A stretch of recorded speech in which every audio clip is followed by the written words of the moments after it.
গুহা মানব দেখতে সাধারণ, কিন্তু বাস্তবে তারা চালাতো পৃথিবীর প্রথম ফ্যাক্টরি। হ্যাঁ, ঠিকই শুনেছেন। প্রায় ১,২৫,০০০ বছর আগে নিয়ান্ডারথালরা শুধু শিকারই করত না, তারা সংগঠিতভাবে খাবার উৎপাদন করত, হাড় থেকে তেল বের করত, এমনকি আঠা তৈরির মতো জটিল কাজও করত। আর সবচেয়ে ভয়ঙ্কর ব্যাপার হলো, তারা এসব করত মানুষের মতো পরিকল্পনা করে। আজকের ভিডিওতে আমরা জানব কিভাবে নিয়ান্ডারথালরা আধুনিক মানুষের মতো ইন্ডাস্ট্রি তৈরি করেছিল, আর কেন বিজ্ঞানীরা এখন বলছেন নিয়ান্ডারথালরা আমাদের ধারণার চেয়ে অনেক বেশি বুদ্ধিমান ছিল। আপনাদের কি মনে হয় এই গুহা মানব এখনও কি এই পৃথিবীতে বাস করে? আপনার মতামত অবশ্যই কমেন্টে জানাবেন। আমরা সবাই ছোটবেলা থেকে একটা কথাই শুনে এসেছি, হোমোসেপিয়েন্স মানেই স্মার্ট মানুষ, আর নিয়ান্ডারথাল মানেই আদিম ও বোকা। কিন্তু সত্যি কি তাই? ফ্যাক্টরি শব্দটা শুনলে আমাদের মাথায় কি আসে? বড় বড় মেশিন, উৎপাদন লাইন, শত শত শ্রমিক, প্যাকেজিং, বিশাল ইন্ডাস্ট্রি। কিন্তু কখনো কি ভেবেছেন হাজার হাজার বছর আগে নিয়ান্ডারথালদেরও নিজেদের ফ্যাক্টরি ছিল? না, সেখানে কোনো রোবট ছিল না, ছিল না বিদ্যুৎ বা মেশিন। তবুও সেই সময়ের জন্য তাদের প্রযুক্তি ছিল অবিশ্বাস্য উন্নত। এই প্রাচীন উৎপাদন কেন্দ্রটির অবস্থান ছিল বর্তমান জার্মানিতে। মজার ব্যাপার হলো, আজও জার্মানি বিশ্বের অন্যতম শিল্পোন্নত দেশ। মনে হয় যেন সেই ঐতিহ্য হাজার বছর আগ থেকেই চলে আসছে। চলুন ফিরে যাই প্রায় ১,২৫,০০০ বছর আগে। তখন পৃথিবী ছিল এক ইন্টারগ্লেশিয়াল যুগে। আবহাওয়া আজকের পৃথিবীর মতোই মোটামুটি স্থিতিশীল ছিল, আর সেই পরিবেশেই নিয়ান্ডারথালরা কাটাচ্ছিল তাদের দৈনন্দিন জীবন। তারা আগুন ব্যবহার করত, গাছপালা সংগ্রহ করত, প্রকৃতি নিয়ন্ত্রণের চেষ্টা করত, আর সম্ভবত তৈরি করেছিল পৃথিবীর প্রাচীনতম খাদ্য উৎপাদন কেন্দ্রগুলোর একটি। তাই যদি আপনি ভাবেন নিয়ান্ডারথালরা শুধু পশুর মতো জীবন কাটাতো, তাহলে হয়তো ইতিহাসকে নতুন করে ভাবার সময় এসেছে।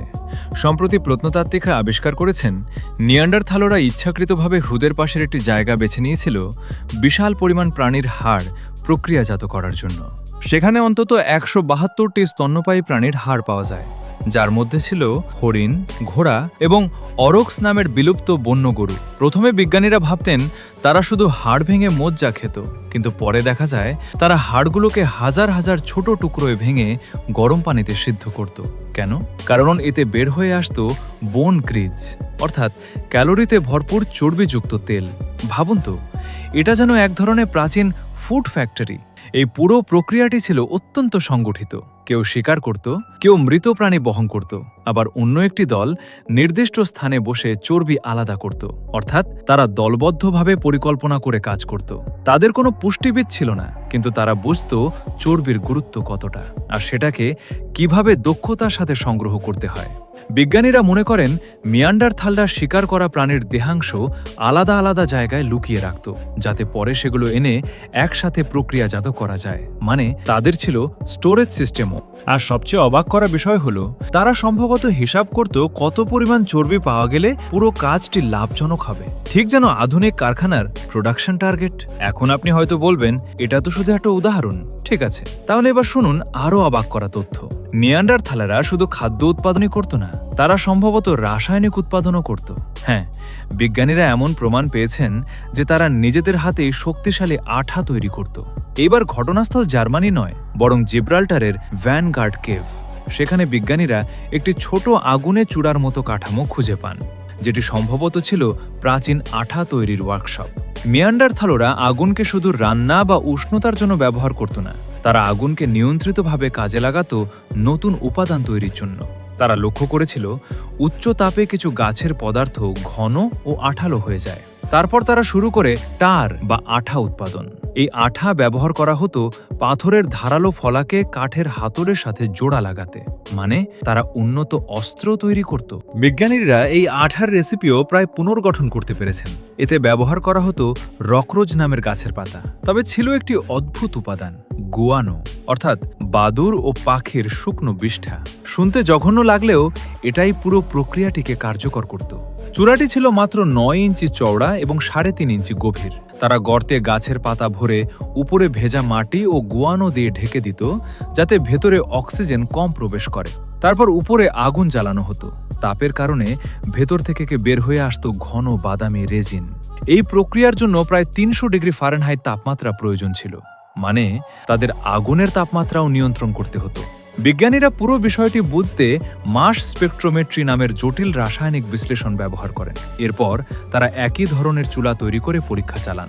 আর অবাক করার বিষয়, সেই পরীক্ষাতেও সফলভাবে আঠা তৈরি হয়। অর্থাৎ নিয়ান্ডারথালরা সত্যিই উন্নত কৌশলে আঠা উৎপাদন করত। কিন্তু এখানেই শেষ নয়। জার্মানির শোনিংগেন এলাকায় বিজ্ঞানীরা আবিষ্কার করেন কাঠের বর্শা, ধারালো লাঠি, পাথরের অস্ত্র এবং 50টিরও বেশি ঘোড়ার কাটা দেহাবশেষ। গবেষকরা মনে করেন নিয়ান্ডারথালরা দলবদ্ধভাবে ঘোড়ার আচরণ বুঝে তাদের ফাঁদের দিকে তাড়িয়ে আনত। মানে তারা শুধু শক্তিশালী শিকারী ছিল না, বরং ছিল কৌশলী পরিকল্পনাকারী। বিজ্ঞানীরা আগে মনে করতেন এই নিদর্শনগুলো প্রায় 3 লক্ষ বছরের পুরনো, কিন্তু নতুন পরীক্ষায় দেখা যায় এগুলোর বয়স প্রায় 2 লক্ষ বছর। আর সেই সময় ইউরোপে নিয়ান্ডারথালদের উপস্থিতি নিশ্চিত ছিল। অর্থাৎ এই সংগঠিত শিকার অভিযানগুলোর পেছনে সম্ভবত তারাই ছিল। গবেষকরা শামুকের খোলস, ছোট জলজ প্রাণী এবং ঘোড়ার দাঁত বিশ্লেষণ করে এই তথ্য বের করেন। রাসায়নিক পরিবর্তনের মাধ্যমে তারা হিসাব করেন কত বছর আগে প্রাণীগুলো মারা গিয়েছিল, আর ফলাফল একটাই নির্দেশ করে, নিয়ান্ডারথালরা আমাদের ধারণার চেয়ে অনেক বেশি উন্নত ছিল। তাই আজকের পর থেকে গুহা মানব শব্দটা শুনলে হয়তো আপনার মাথায় আর বোকা, বর্বর কোনো প্রাণীর ছবি আসবে না, কারণ বাস্তবে তারা ছিল সংগঠিত, কৌশলী, প্রযুক্তি ব্যবহারকারী এবং দলগতভাবে কাজ করা এক অসাধারণ মানব প্রজাতি। হয়তো আধুনিক মানুষ হওয়ার পথে তারাও ছিল এক গুরুত্বপূর্ণ অধ্যায়। বন্ধুরা, আজকের ভিডিওটি এই পর্যন্ত। ভিডিওটি ভালো লাগলে লাইক করে দিন এবং শেয়ার করে দিন আপনার বন্ধুদের সাথে। এরকমের রোমাঞ্চকর এবং ইনফরমেটিভ ভিডিও পেতে চ্যানেলটাকে সাবস্ক্রাইব করে আমাদের পাশেই থাকুন। দেখা হবে পরবর্তী ভিডিওতে। ততক্ষণ পর্যন্ত ভালো থাকুন, সুস্থ থাকুন। ধন্যবাদ।